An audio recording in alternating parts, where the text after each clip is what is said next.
Avengers Endgame delivered everything, and we mean everything. Welcome to WatchMojo, and today we'll be explaining the ending of Avengers Endgame.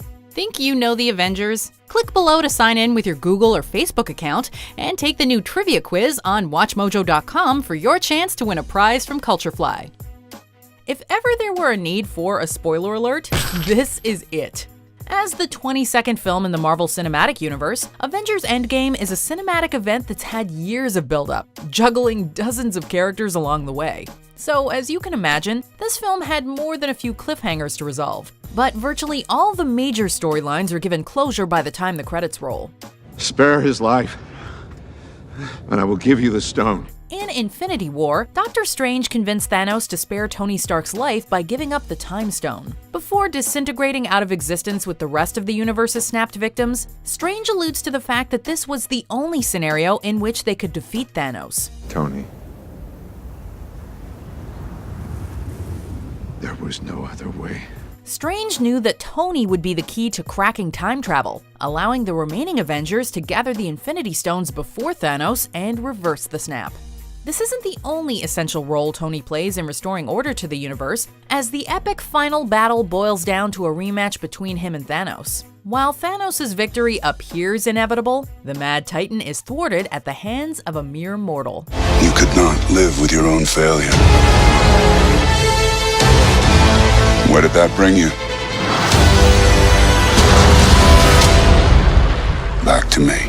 With all 6 stones equipped in his Iron Man gauntlet, Tony snaps Thanos and his army out of existence while repeating his most iconic line from the first film in the MCU. I am Iron Man. This is arguably the most triumphant moment in the entire Marvel Cinematic Universe, although it's immediately followed by one of the most tragic.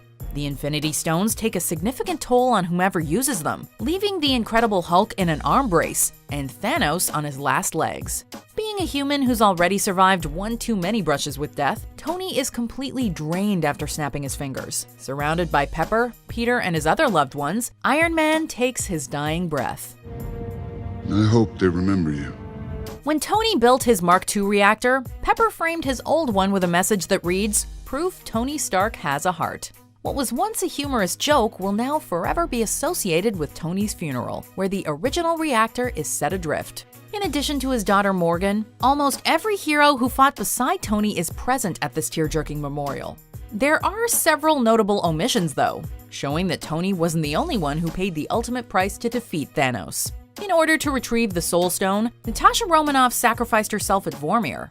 As Bruce Banner explained, he tried to bring Natasha back with the snapped victims, but not even the stones could undo her death. This also means there will be no resurrections for Gamora, who Thanos sacrificed to snatch the Soul Stone in Infinity War. That being said, the 2014 version of Gamora traveled to present day during the climax of Endgame, skipping over both Guardians of the Galaxy movies. This Gamora thus has no recollection of Peter Quill or her other teammates. While it's unclear what exactly happened to this Gamora after Thanos' downfall, we wouldn't be surprised if she resurfaces in Guardians of the Galaxy Volume 3. Gamora was one of 3 major characters who died before Thanos snapped his fingers, the other 2 being Vision and Loki. Although neither of them was brought back from the dead in Endgame, keep in mind that 2 of the shows that have been confirmed for the Disney Plus streaming service are WandaVision and Loki. During the Avengers' visit back to 2012, an incarcerated Loki retrieves the Tesseract and uses it to escape. This might have left the door open for the God of Mischief to live another day, even if it's not a full-on resurrection. No resurrections this time. Outside of these loose ends, Endgame leaves no stone unturned. Clint is reunited with his family, Peter is gearing up for a European-class trip, T'Challa has reclaimed his place as King of Wakanda, Scott and Hope have some catching up to do with a grown-up Cassie, Valkyrie takes over as the ruler of New Asgard, and Thor is hitching a ride with the Guardians. Who the hell are you guys? To keep the MCU's continuity intact, though, Steve Rogers needs to make another trip back in time to return all the Infinity Stones they took during the time heist. Banner attempts to transport Cap back to the future, but things don't go according to plan. Suddenly, Sam Wilson spots a lone man sitting by the lake. It's an elderly Steve Rogers, who decided to remain in the past and see what he missed out on all those years he was frozen. It's a bittersweet moment for Wilson, who can't imagine a world without Captain America. If you've read the comics, however, you know that both Wilson and Bucky had taken up the mantle of Captain America, but Steve chooses Sam as his replacement. This comes to fruition as Rogers hands his shield to Wilson, who accepts with some encouragement from Bucky.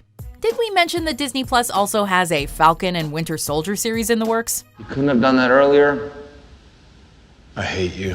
While Steve doesn't go into great detail, we are given a glimpse of the quiet, simple life he's had. In a suburban household, Steve shares an overdue dance with Peggy Carter. It might have taken a lifetime, but Cap finally met Agent Carter for their date. You gonna be okay? Yeah, I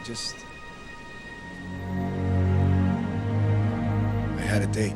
Considering that Captain America will always be the first Avenger, it's only fitting that this crucial chapter in the MCU closes out on his happily ever after. Are you ready for our dance? Both Robert Downey Jr. and Chris Evans have hinted that Avengers Endgame might mark their retirement from the MCU. With Tony Stark dead and Steve Rogers in his twilight years, it's safe to say that we won't be seeing much of either actor going into Phase 4 and beyond. If that is indeed the case, Endgame couldn't have provided them with a more rousing, touching, and poetic final curtain. Whatever the future holds for the MCU, one thing is for certain: Endgame will be remembered for generations to come. This is gonna work, Steve. I know it is. Because I don't know what I'm gonna do if it doesn't. Do you agree with our picks? Check out these other great clips from WatchMojo, and be sure to subscribe and ring the bell to be notified about our latest videos.